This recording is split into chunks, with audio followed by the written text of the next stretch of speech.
हो गया? दिख रहे हैं? ओके। Hello hello. तो आज बड़े मसरत का दिन है, खुशी वाला दिन है कि नहीं? मैं अपनी बात को स्टार्ट करूंगा एक बहुत बड़ी शख्सियत के लाइन से। जिंदगी वादे फना तुझको मिलेगी हसरत, जिंदगी वादे फना तुझको मिलेगी हसरत, तेरा जीना तेरे मरने की बदौलत होगा। आज आप लोग क्लास को फोड़ फाड़ दें, ऐसा थोड़ी है। इतने भी आज़ाद नहीं हुए हो आप लोग, ठीक है? ये लाइन उस शख्सियत की है जो शहीद हैं, अमर हैं। कभी भी जो स्वतंत्रता सेनानी होते हैं, जो देश के लिए कुर्बान हुए हैं, शहीद हुए हैं, वो कभी भी मरते नहीं हैं। ये बात आप लोग हमेशा सुनते हो।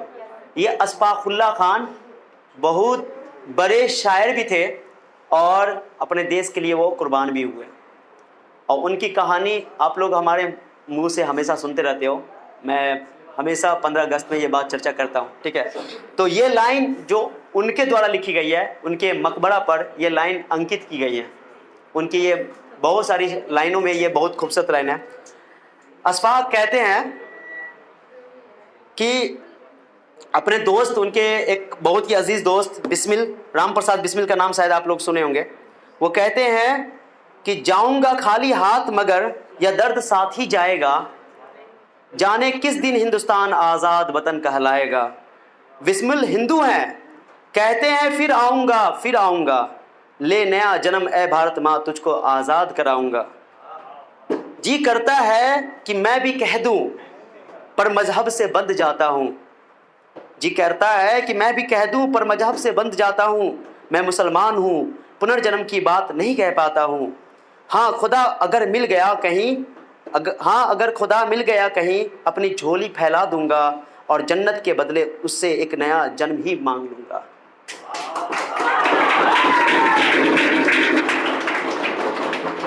तो सबसे पहले आप सभी को दिल की गहराइयों से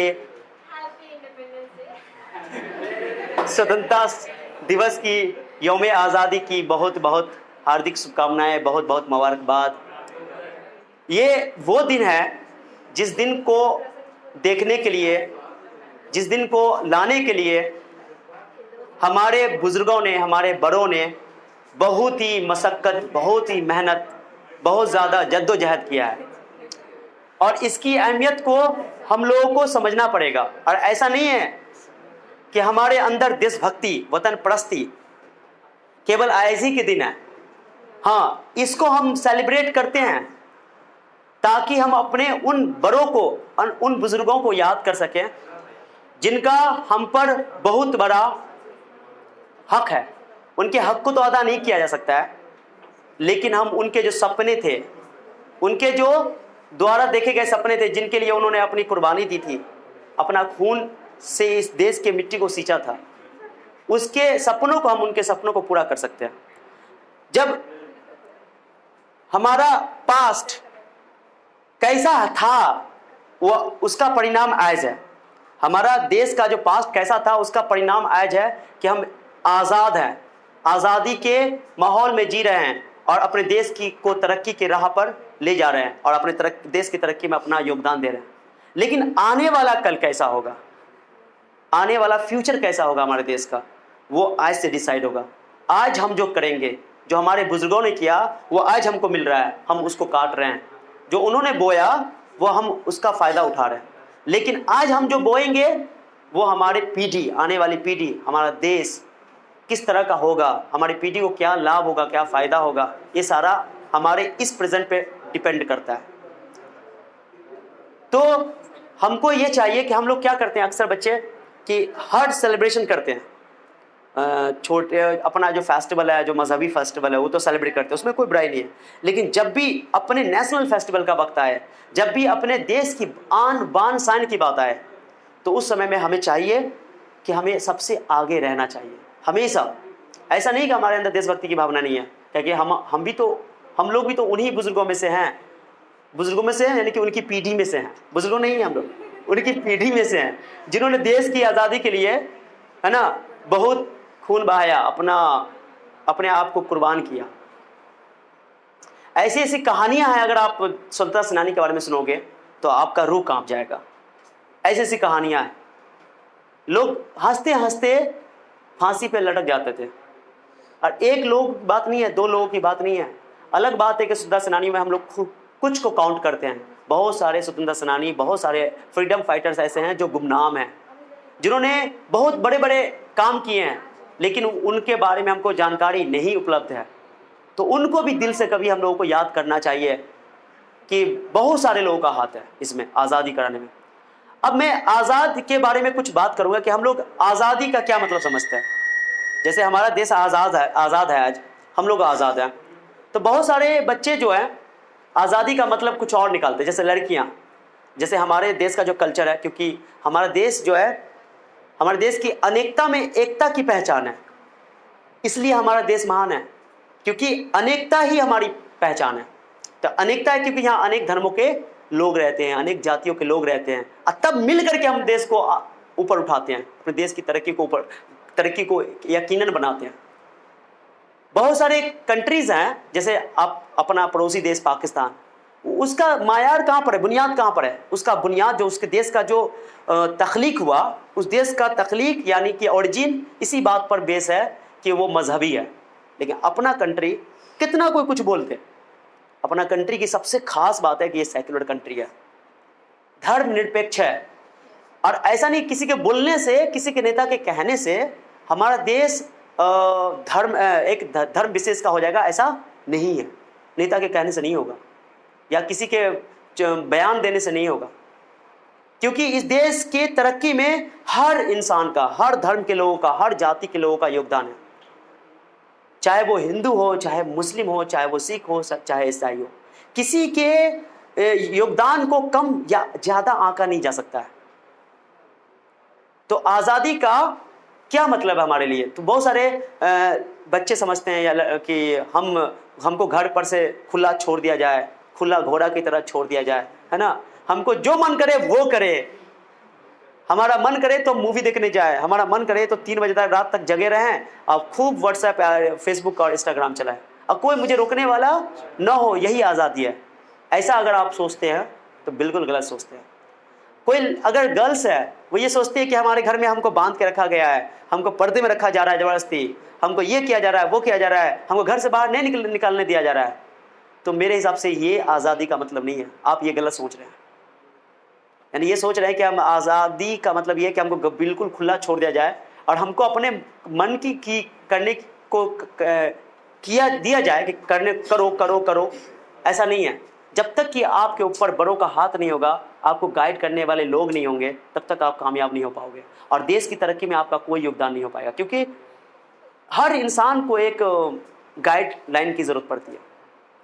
अपने देश का एक कल्चर है, हर मजहब का अपना अपना कल्चर है, कि यहाँ जो लड़कियाँ हैं, जो औरतें हैं, महिलाएं हैं, जो हमारी माँ बहनें हैं, उनको बहुत ही रिस्पेक्टेबल चीज़ माना गया है, यानी कि इंसान माना गया। इंसानों में सबसे रिस्पेक्टेड है महिलाएं, और अपने कंट्री में, अपने कल्चर में इनको तो और ज़्यादा इज्जत दी गई है और इज्जत बख्शा गया।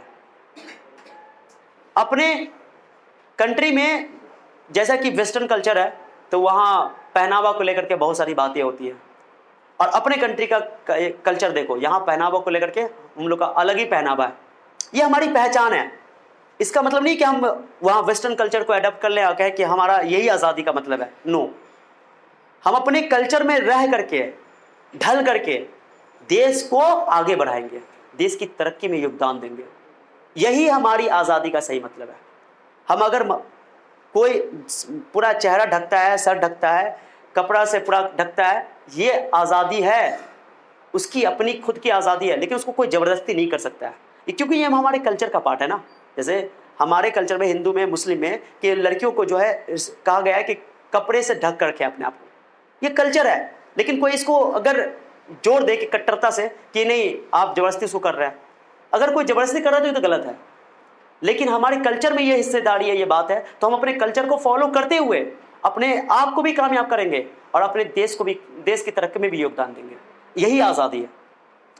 जहाँ तक रही देशभक्ति की बात, वतन परस्ती की बात, कि हम लोग ये सब के दिमाग में आता है कि हमारे सेना जो है, हमारे दिन रात 24 घंटा हमारे लिए काम कर रही है, हमको सुकून की ज़िंदगी, सुकून की नींद आ सके, वो हमारे सरहदों की सेवा कर रही है, सरहदों की हिफाजत कर रही है। क्या हम सबको भी देश की तरक्की के लिए, देशभक्ति दिखाने के लिए हाथ में झंडा ही लेकर के जाकर के सीधे सरहद में जाकर के कुर्बान हो जाने की ज़रूरत है? क्या जब कुर्बान हो जाएंगे तभी हम सही देशभक्त कहलाएंगे? नो, इतना ही नहीं है। हम देश की तरक्की में बहुत तरीकों से योगदान दे सकते हैं, बहुत तरीकों से। इवन छोटे छोटे काम करके भी देश की तरक्की में योगदान दे सकते हैं। और ये वो मकाम है जहां पर हमको हर बात को समझना पड़ेगा, सोचना पड़ेगा, क्योंकि हम लोग अब छोटे नहीं हैं। सब बच्चे यहाँ पे 11th 12th 9th 10th सब 15 क्रॉस हैं। अब अगर इस बात की भावनाओं को हम लोग नहीं समझेंगे तो कब समझ में आएगा ये सारी बातें? तो इसलिए देशभक्ति की जो सही मतलब है, ये नहीं कि सिर्फ हाथ में झंडा लेकर के फहरा लिए, 15 अगस्त है आज तो हम 15 अगस्त की खूब नारे लगा लिए हैं, आज खूब ताली बजा दिए, सर के लिए सर एक लाइन सुना दिए, बच्चे भी सुना दिए, और फोटो खींच करके उसको स्टेटस पे डीपी पे लगा लिए, स्टेटस पे लगा लिए, अब बोल दिए कि हम देशभक्त हैं। देशभक्ति का सबूत यहाँ से नहीं मिलता है। देशभक्ति यहाँ से होती है। यहाँ कहाँ होती है? दिल से होनी चाहिए।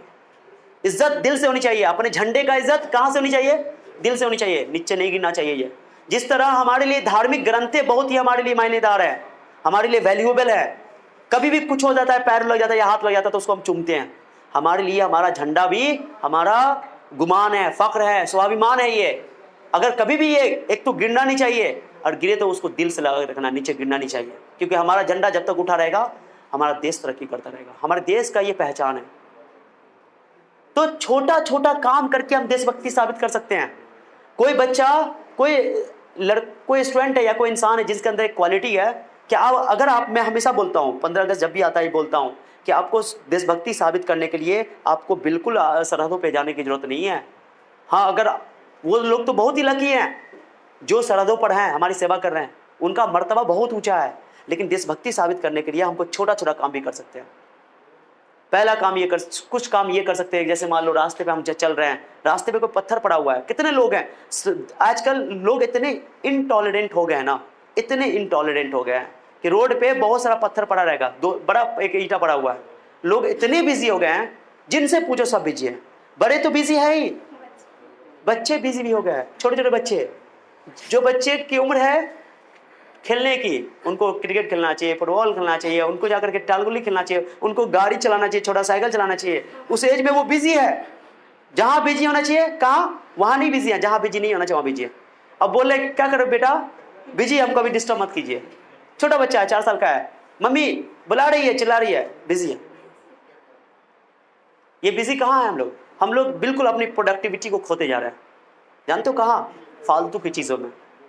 अगर ये प्रोडक्टिविटी हमारी खत्म हो गई, ऐसा नहीं है हमारे अंदर नहीं है प्रोडक्टिविटी, हमारे अंदर नहीं है, क्वालिटी है, बस उस जगाने की जरूरत है, अंदर से निकालने की जरूरत है, अपने बुजुर्गों से सीखने की जरूरत है, वो हिम्मत लाने की जरूरत है। तो वो पत्थर कोई हटा दे, 100 आदमी है, सबका मुंह न देकर के एक आदमी हटा दे। मैं भाषण दे रहा हूँ, मेरे लिए आसान है, भाषण देना बहुत आसान है, सही बात है ये, लेकिन वहां पर बेइज्जत होकर के तुमको लगेगा कि तो हम बेइज्जत हो रहे हैं, लेकिन बेइज्जत नहीं हो रहे हो। कितने की नजर में तुम्हारी इज्जत बढ़ जाएगी। पत्थर को हटा दो, तुम देशभक्त हो, इसका मतलब तुम देशभक्त हो। उस पत्थर को हटाओ, इस ईंटा को हटाओ। रास्ते में कोई नुकसान देने वाली चीज है क्या? ये मजहब नहीं सिखाता है? सिखाता है। मजहब सबसे पहले देश से प्यार करना सिखाता है। ये बहुत बड़ी बात है। कोई मजहब ऐसा नहीं कह सकता है कि देश से प्यार नहीं करो, कोई मजहब नहीं। देश से प्यार सबसे ऊपर।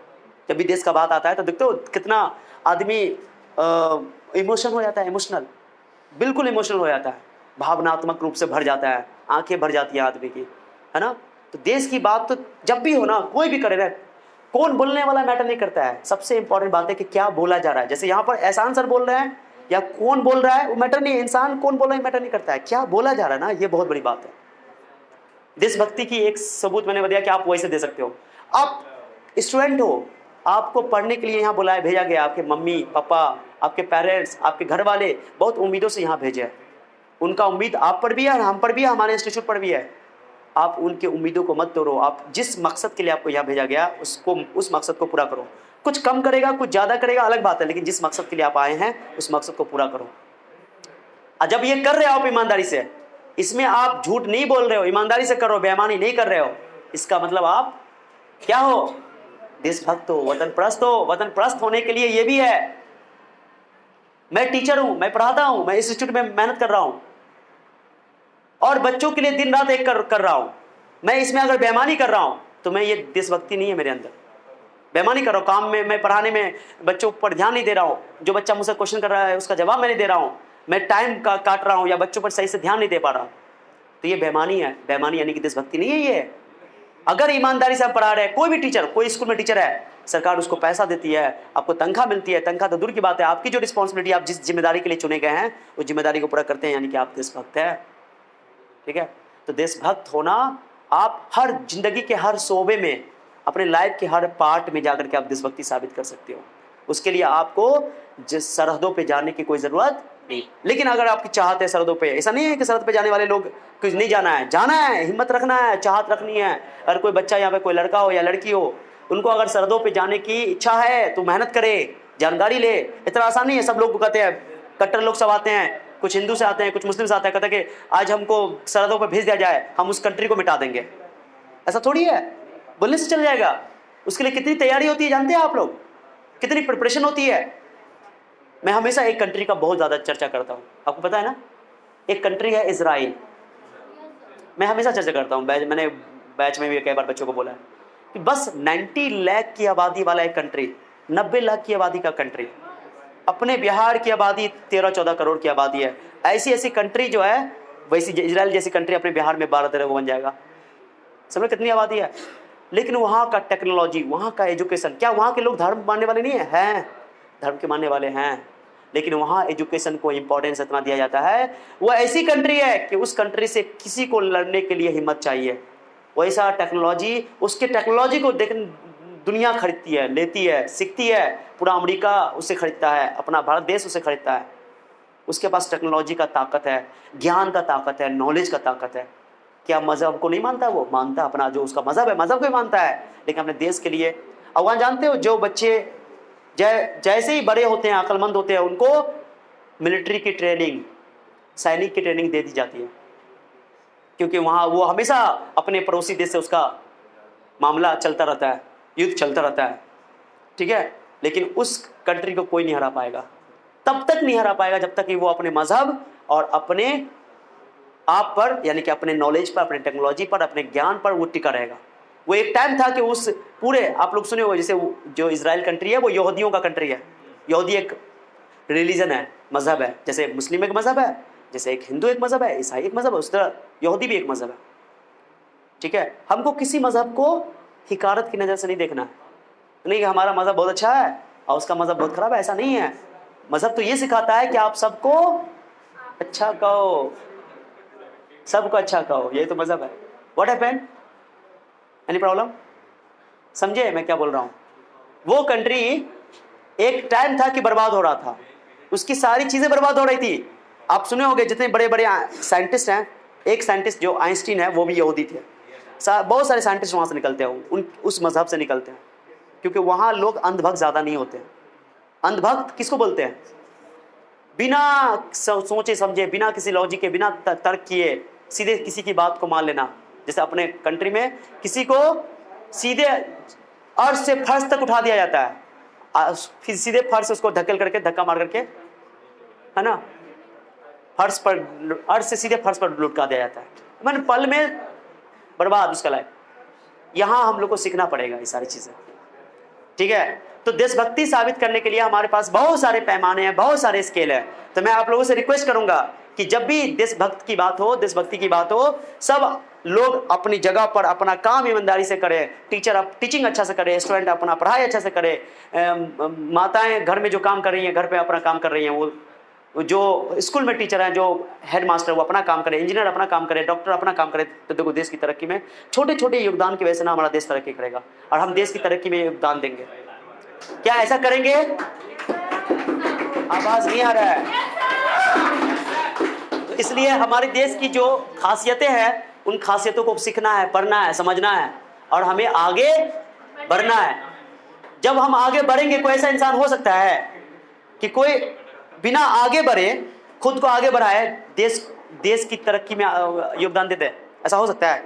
देश की तरक्की हम सबसे वाबस्ता है, सबसे जुड़ी हुई है, सबसे रिलेटेड है। अगर हम कामयाब होंगे, हम कुछ योगदान दे रहे हैं, धीरे धीरे करके आप योगदान दें, वो योगदान दे, थोड़ा थोड़ा योगदान करते करते लोगों में बदलाव आएगा। और उसके बाद ये छोटे छोटे योगदानों का जो योग जो होगा वो बड़ा योगदान बन करके हमारे देश को वर्ल्ड के मानचित्र पे खड़ा करेगा। जानते हो, एक छोटे से सुई से, कहते नहीं है, एक छोटे से सुई से हमारा देश जो है रॉकेट तक गया। रॉकेट तक गया ना गया, मैंने जब देश आज़ाद हुआ था तो उस टाइम में अपने देश में रॉकेट की बात करो, चाहे वो अपने अंतरिक्ष में जाने का मिशन की बात करो, इसमें अपना देश बिल्कुल कुछ नहीं था। लेकिन जब देश आज़ाद हुआ उसके बाद हमारे देश की जो कहते नहीं कि पहला जो मिसाइल था या रॉकेट बोलो छोटा सा, वो लॉन्च व्हीकल जो है साइकिल पे ढोकर ले जाया गया। समझो कैसे देश कितना तरक्की, सोचो कितना तरक्की किया है। और उस तरक्की को हमको कायम रखना है कि कहाँ से कहाँ तक अपना देश गया। मंगल ग्रह तक पहुँच गए हम लोग, हर जगह अपना नाम है। और अपने हिंदुस्तान के लोगों में इतनी काबिलियत है, इतनी काबिलियत है, तुम लोगों में, हम लोगों में सब में काबिलियत है कि देखोगे पूरी दुनिया में, अमेरिका में देखो, चाहे इंग्लैंड में देखो, या वेस्टर्न में देखो, जहाँ भी यूरोप में, मैक्सिमम जगह पर आपको बड़े बड़े पोस्ट पर आप अपने इंडिया के लोग दिखाई देंगे। लेकिन उनको जाना नहीं चाहिए, लेकिन उनका अपना नजरिया है। लेकिन हम लोग को अपना यही रह करके देश की सेवा करना जहां तक हो सकेगा। तो इसलिए आप लोगों से मेरा रिक्वेस्ट है कि जब भी सेलिब्रेशन का मतलब आए, या 15 अगस्त आए, 26 जनवरी आए, तो इसको जरूर सेलिब्रेट करो और इसको बढ़िया से करो, मेहनत करके करो और इसकी अहमियत को समझो, अपने बुजुर्गों की अहमियत को समझो और इसमें अपना योगदान दो अपने देश की तरक्की में। और अपना देश महान था, महान है, महान रहेगा। लेकिन कब रहेगा? खाली बोलने से नहीं। जब हम लोग, महान था किसकी वजह से? हमारे पूर्वजों की वजह से। महान है उनके परिणामों की वजह से, उनके काम के किए गए परिणामों की वजह से और हमारे मेहनत की वजह से। और महान होगा हमारे आज के काम की वजह से, हमारे कर्म की वजह से। ठीक है?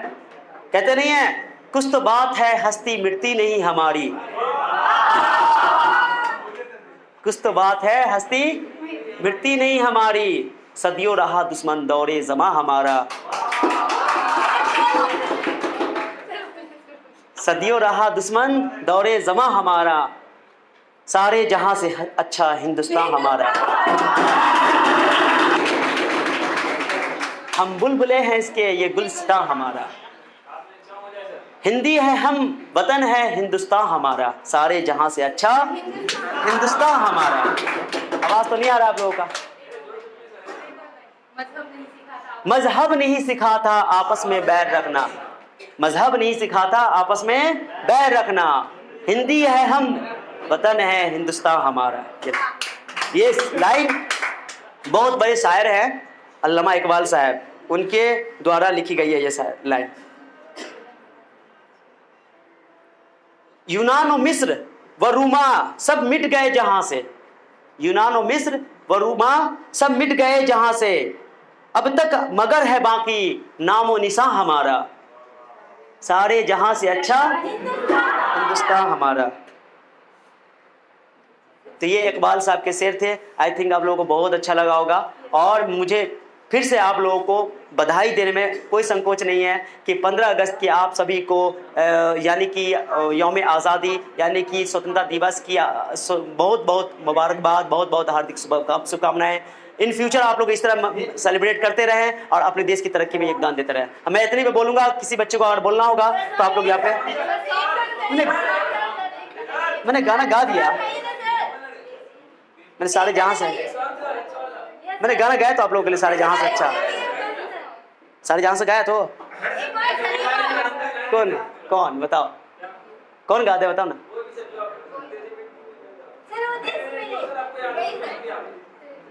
मेरा देश मेरा मुल्क मेरा ये वतन, शांति का उन्नति का प्यार का चमन, मेरा देश मेरा मुल्क मेरा ये वतन, शांति का उन्नति का प्यार का चमन, जिस इसके वास्ते निसार है मेरा मन मेरा तन, ऐ वतन ऐ वतन ऐ वतन, जाने मन जाने मन जाने मन। हो गया? ताली बजनी चाहिए ना? Thank you thank you thank you.